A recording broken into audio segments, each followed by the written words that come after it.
11 ಜನ ಸಾವನ್ನಪ್ಪಿದ್ದಾರೆ.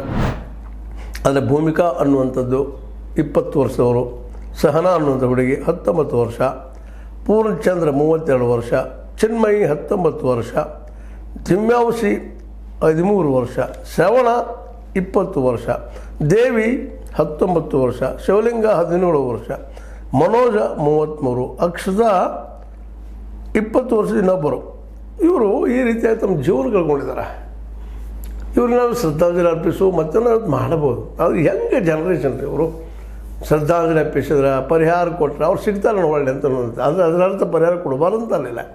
ವಿರೋಧ ಪಕ್ಷಗಳಂತ ಹೇಳ್ತಾ ಇದ್ದಾವ, ಇಲ್ಲ ಪರಿಹಾರ ಕೊಡಲೇಬೇಕು, ಇನ್ನೂ 25 ಲಕ್ಷ ಕೊಡಬೇಕು. ಕೊಡ್ರಿ 25 ಬಿಟ್ಟು 30 ಲಕ್ಷ ಕೊಡಿ, ತಕರಾರಿಲ್ಲ. ಇಲ್ಲಿ ಯಾವ ಸರ್ಕಾರ ತಮ್ಮ ಮನೆ ದುಡ್ಡನ್ನು ಕೊಡೋದು, ನಮ್ಮ ಟ್ಯಾಕ್ಸ್ ಕೊಡ್ತಾ ಇದ್ದಾರೆ, ಇನ್ನು ಹೆಚ್ಚು ಕೊಡ್ರಿ ಪಾಪ ಅವರು ಆ ಮನೆತನಗಳು ಹೇಳಿ. ಆದರೆ ಈ ಸಣ್ಣ ವಯಸ್ಸಿನವ್ರೆಲ್ಲ 17, 18, 19 ಮ್ಯಾಕ್ಸಿಮಮ್ ದೊಡ್ಡವರು 33 ವಯಸ್ಸಿನವ್ರು ಇದ್ದಾರೆ. ಇಲ್ಲ ಉಳಿದಾರಲ್ಲ ಸಣ್ಣ ಹುಡುಗರು, ಸಣ್ಣ ವಯಸ್ಸಿನ ಮಕ್ಕಳು. ಇವರ ಭವಿಷ್ಯ ಬಹಳ ದೊಡ್ಡದು ಇರುವಂಥದ್ದು. ಅವರು ಇವತ್ತು ಕ್ರಿಕೆಟಿನ ಹುಚ್ಚು ಏನಂತೀವಿ ಹುಚ್ಚಿಗೆ ಬಲಿಯಾಗಿದ್ದಾರೆ ಅಂತ ಹೇಳಬೇಕಾಗ್ತದೆ. ಈಗ ಅದಕ್ಕೆ ಸರ್ಕಾರನೂ ಕಾರಣ, ಜೊತೆಗೆ ನಾವು ಜನರೂ ಕಾರಣ. ನಾವು ನಮ್ಮ ಮಕ್ಕಳೆಲ್ಲ ಒಳ್ಳೆ ವಿದ್ಯುತ್ ಕೊಡುವಂಥದ್ದು ಬೆಳೆಸುವಂಥದ್ದು ಮಾಡೋ ಜೊತೆಗೆ ಇವು ಕೆಲವೊಂದು ತಾನಾಗಿ ಬರ್ತವೆ, ಬ್ಯಾಟಂದು ಬರ್ತವೆ. ಕ್ರಿಕೆಟ್ ಆ ವಯಸ್ಸು ತಾನಾಗಿ ಬಂದುಬಿಡ್ತದೆ. ಇವತ್ತು ಅದೊಂದು ಸಹಜವಾದ ಕ್ರಿಯೆ ಆಗಿಬಿಟ್ಟದೆ.